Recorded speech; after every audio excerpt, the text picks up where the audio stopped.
Ces accusations sont difficilement vérifiables et parfois très violentes. Khaled, le fils de Tebboune, Khaled Tebboune, nous utiliserons contre eux tous les moyens et ils paieront le prix fort. السلام عليكم ورحمة الله تعالى وبركاته متابعينا الأعزاء، كنتمنى تكونوا بخير وعلى خير ويلقاكم هذا الفيديو في أحسن الأحوال وأحسن الظروف.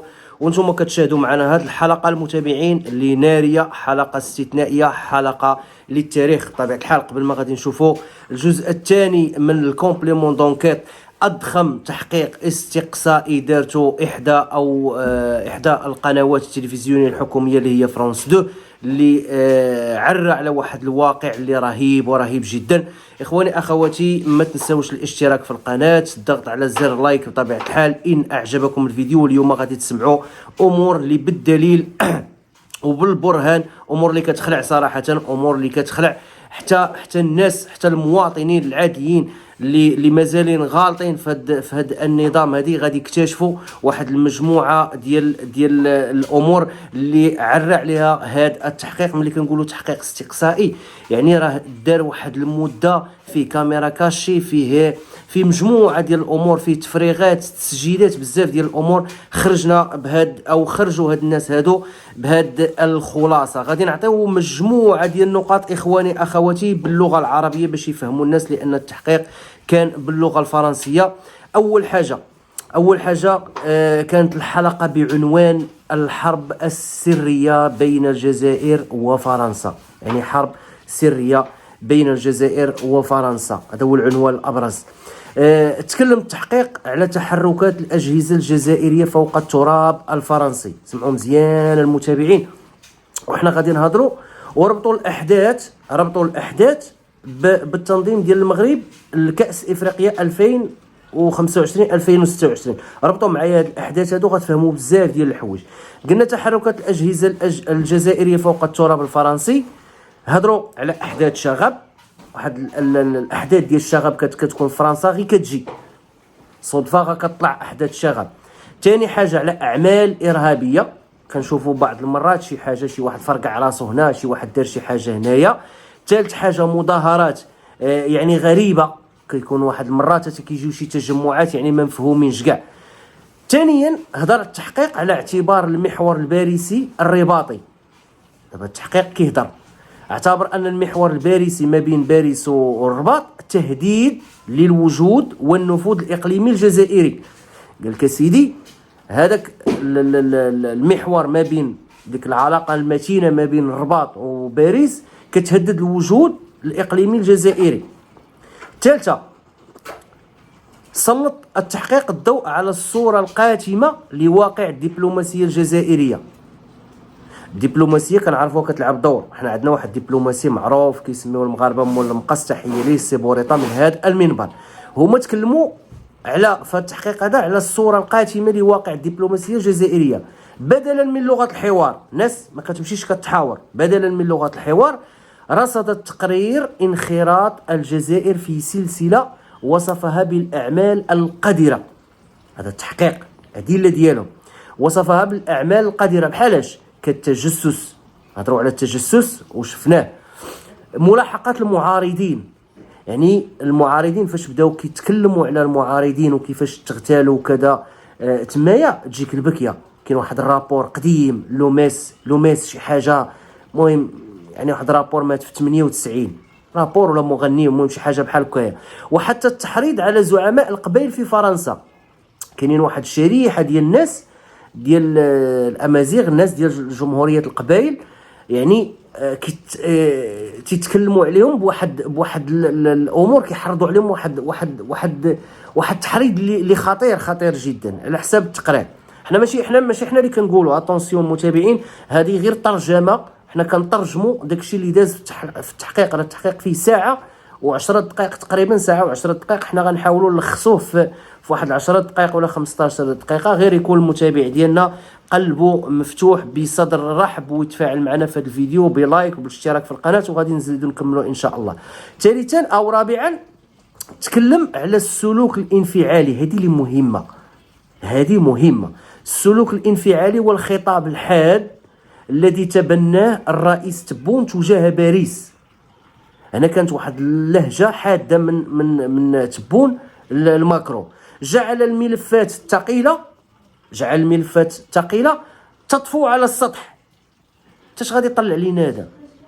تا الصحافه الفرنسيه وماكرون شنو شادين على تبون؟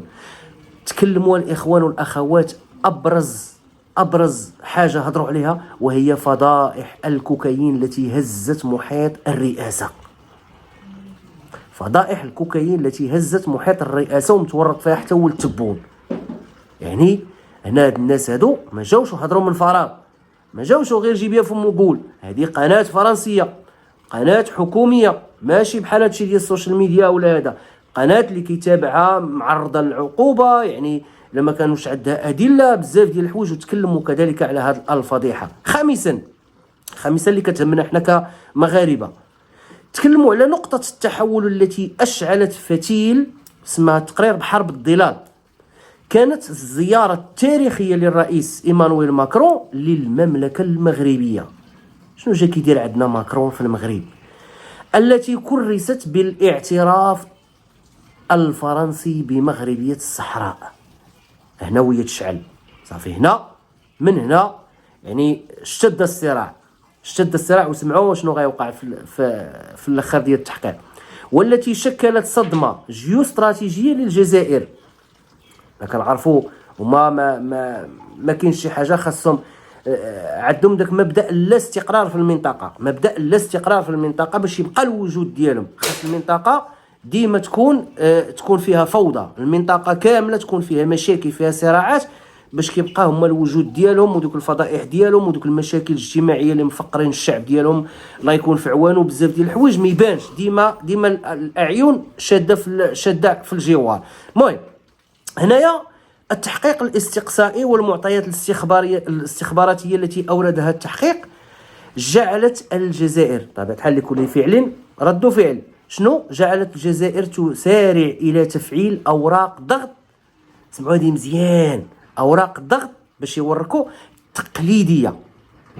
سمعوا هذه ركزوا عليها، تقليديه، وبعض المرات سماها في التحقيق كلاسيكيه. انا نقول لكم علاش تقليديه وعلاش كلاسيكيه، غتموتوا بالضحك على هاد الناس هادو.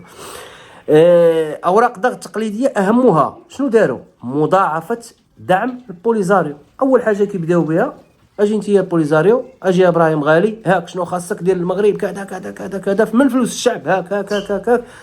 زيد مضاعفه دعم البوليزاريو.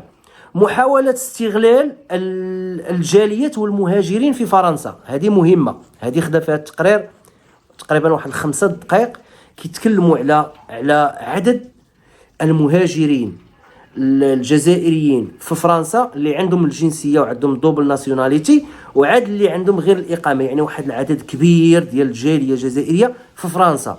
كاين منهم اللي طيب، اللي داخل سوق راسو باغي يخدم على راسو على وليداتو، وكاين فيهم اللي مستغل اجنده تخديم الرئاسه الجزائريه. هنا تكلم التقرير على هذا الشيء هذا، وهضر على ان الجزائر كتضغط بهذه الورقه هذه، كتقول لهم حنا راه عندنا 2 مليون ولا 3 تما ولا اكثر، راه غادي غنديروا نفعلوا. المهم لاثاره اضطرابات داخليه، وهادشي شفناه، اضطرابات داخليه لمعاقبه فرنسا على خطيئه التقارب مع الرباط.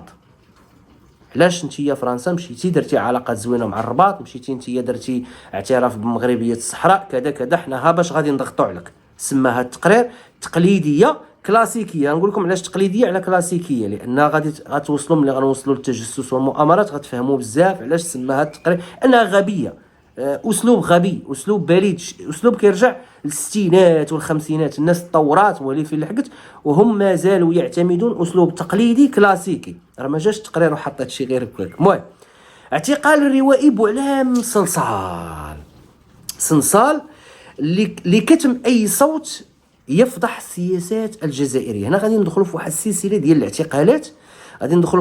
ديال الاعتقالات، وكيفاش كيتم الاعتقالات، كيفاش المخابرات الجزائريه مشات لفرنسا كتشد لك واحد خاينه مؤثر، كتقول لي شوف بحال واحد السيد نسيت السميه ديالو، ما اصلا ما ذكروش السميه ديالو، داروا ليه الماسك، داروا ليه الضبابه على وجهه وغلظوا ليه الصوت باش ما يتعرفش.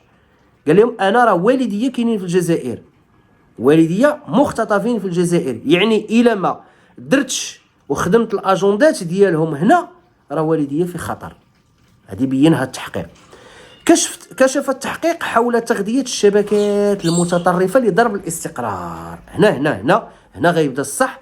هنا غتبدا ديك الشراكة الأمنية ديال المغرب بقيادة عبد اللطيف الحموشي، تحية له من هذا المنبر، مع وزير الداخلية والأمن ديال فرنسا. هنا غتولي ديك الشراكة تعزيز الأمن ما بين المغرب وفرنسا، باش أنهم، حيت المغرب بارع في هذه القضية ديال محاربة التطرف وإلى ما ذلك. المهم هنا كشف التحقيق تغذية الشبكات المتطرفة لضرب الاستقرار. الجزائر تبت وبان بالدليل وبالبرهان على حساب التقرير انها كتغذي هاد الناس المتطرفين.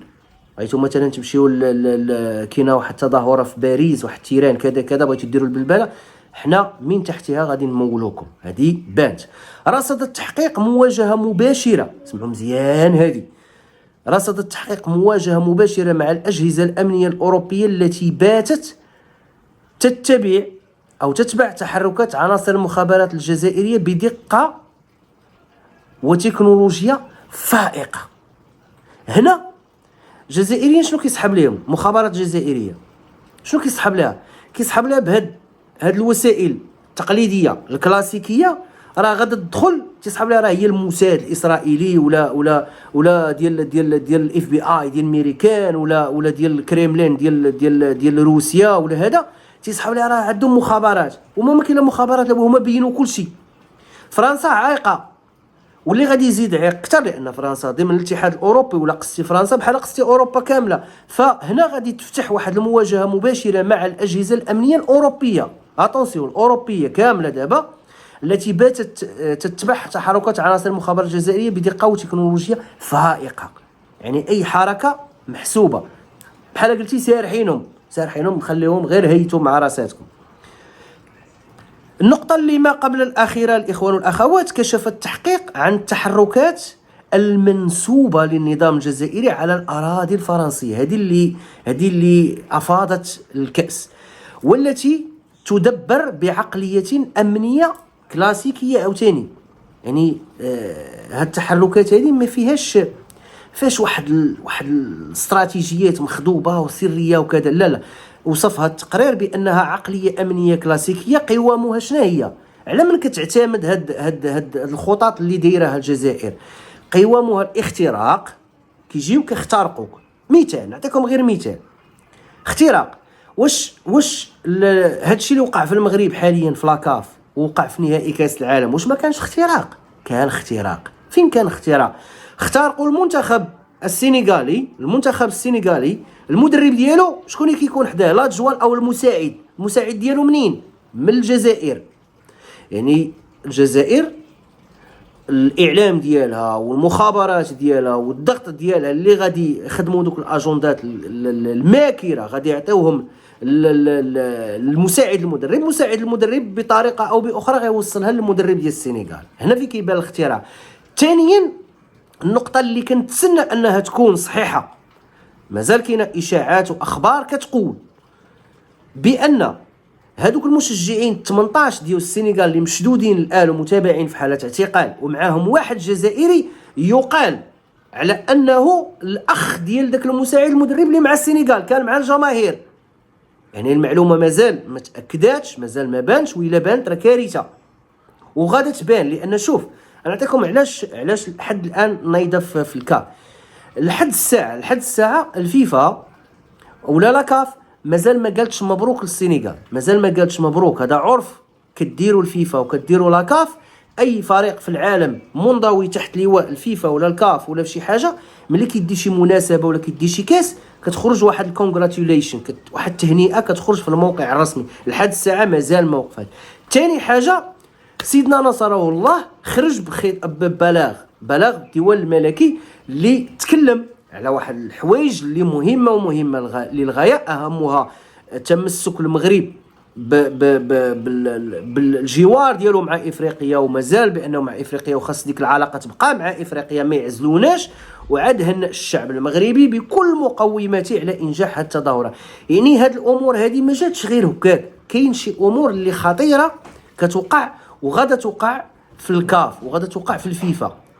بخصوص هذا الشيء اللي دار المنتخب السنغالي. حنا داكشي العقوبات راهم عاقبوا الاداره او الفيدراليه ديال الجزائر، عاقبوها يعني بواحد المبالغ اللي ما يمكن تجري عليهم واقيلا عام وهما كتصرف عليهم. ولكن حنا ما كيهمناش داكشي، حنا كيهمنا حقنا كمغاربه في هذا الشيء هذا، باش يتعاقب كل واحد كان عنده ايادي خفيه باش انه يهرس هذه الدوره اللي كانت استثنائيه بشهاده العالم اجمع. ماشي حنا العرب اللي كنقولوا لا، جميع القنوات الاعلاميه الكبار والمحللين وبزاف د الحوايج اشادوا بانها افضل نسخه في تاريخ كاس افريقيا. المهم نكملوا على التقرير اللي كشف كما كنقولوا على التحركات ديال النظام الجزائري، اهمها الاختراق وكيفاش كيخترقوك وكيبدلوا الجلده وكيوليو معاك وكيبداو يديروا لك البلبال. ثانيا المطارده. هنا هذه القضيه ديال المطارده ما تكلموش عليها بزاف، ولكن شفت ربطوا هاد الاحداث هذه اللي كانت ديال القبائل. كاين واحد البلاصه في فرنسا فيها واحد العدد كبير ديال الناس ديال الشرق الجزائر، يعني كيتعرضوا لواحد الضغوطات اللي في شكل وصف التعليق. محاوله تحجيم المعارضين بشتى الوسائل. اي واحد معارض عرف بانه راه غادي يديروا ليه القالب، معروفه، بما في ذلك التهديد بالاختطاف. سمعوا هذه مزيان، التهديد بالاختطاف او التصفيه. هذه هنا فين جابوا داك خينا، مشاو دقوا عليه، داروا كاميرا كاشي، كاميرا بعيده، ميكروفون مخزون، مشاو عنده كيهضروا معاه كذا كذا كذا ومعايقين به. فتما فين قال لهم بانه ديره كاينين والديا انايا مازالين في الجزائر، وانا راه الا ما خدمتش الاجندات ديال هاد الناس هادو راه غيوقع لهم اللي غادي يوقع. التي اعتبرته فرنسا تحدي ديال حماية سيادتها وأمن المقيمين على أراضيها. بطبيعة الحال فرنسا ما يمكنش تبقى تفرج. فرنسا كتشوف الأمن ديالها، كتشوف الرعاية ديالها، كتشوف المواطنين ديالها، السياح ديالها، الناس اللي عندهم دوبل ناسيوناليتي في بلادها، السيادة ديالها. ما يمكنش إلا أنها توضع حد لهاد المهزلة أو هاد المهازل ديال النظام الجزائري. هنا الاخوان والاخوات يعني التحقيق هضر على بزاف ديال الامور اخرى، يعني لا داعي باش اننا نفصلوا فيها. هذه تقريبا كانت النقط البارزه. وشوف دابا الغريب في الامر ان الاعلام عنده واحد الدور في شكل. دابا راه غادي يخرجوا غادي يلعبوا دور الضحيه. شنو طرا؟ عاوتاني غادي نربطها مع كاس افريقيا. قبل كاس افريقيا ملي بداو وهما دايرين الاعلام ديالهم داير ضغط على المغرب، وملاعب ما كاينش حق راه داك الذكاء الاصطناعي دايرين ضغط على المغرب باش ما ينجحش. بدات البطوله ولاو كيقولوا بان المغرب شاري الحكام، شاري كذا كذا كذا، صافي الكاس مضمونه ديالهم، صافي الله دايرين ضغط يعني حتى الاخر، حتى الوقيته فاش ضيع ابراهيم دياز داك البيلانتي ووقعات اللي وقع وكان داكشي اللي وقع راه وقع، خرجوا عاوتاني تيقول لك لا وحقا راه ضيعها حفاظا على كذا وكذا. مازالين ضاغطين. نفس الشيء وقع لهم مع هذه القناه الفرنسيه. قبل صدور التقرير اللي تحط تقريبا مع 11 بتوقيت المغرب، شي ساعتين ولا 3 سوايع وهما كينبحوا فرنسا كذا من هنا كذا، كيضغطوا. دابا ملي تحط التقرير ما عندهم باش يجاوبوا، لان هادشي هذا كله جا بادله. ما يمكنش ان قناه حكوميه فرنسيه غادا تجي وتجبد لك شي حاجه اللي كانوا تسجيلات. اتونسيون نسيت ما قلتهاش لكم، كانوا تسجيلات اللي دازوا، كانوا تسجيلات اللي خطيره ما يمكنش تصنت لهم، ما يمكنش غادي ندوز التسجيلات، ولكن بناو عليه وتحقيقات وبزاف. فرنسا ماشي زريبه. فرنسا راه عندها مخابرات ديالها، عندها اجهزه الدفاع، عندها اجهزه التجسس، عندها بزاف د الحوايج، عندها محللين، عندها سياسيين، عندها ناس اللي كيبغيو بلادهم.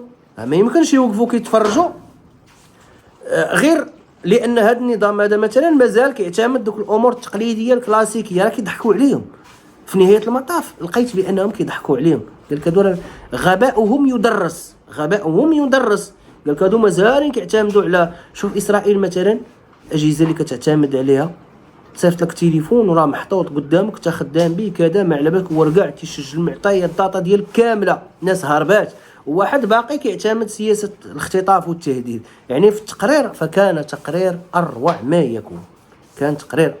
يكون. واللي بغى يشوف التقرير يعني مفسر راه كاين في القناه في الفيديو اللي قبل من هذا. فما بقى لي الا نقول لكم شكرا جزيلا لكم على حسن المتابعه وحسن الاصغاء. ما تنسوناش من لايك ديكم الفيديو، بارطاج مع احبابكم مع اصدقائكم، اشتراك في القناه، تعليق اسفل الفيديو ينم عن اخلاقكم باش تبقاو معنا في المزيد ان شاء الله. ما تنسوناش من الدعوات ديالكم. استودعكم الله الذي لا تضيع ودائعه. دمتم بخير، والسلام عليكم ورحمه الله تعالى وبركاته.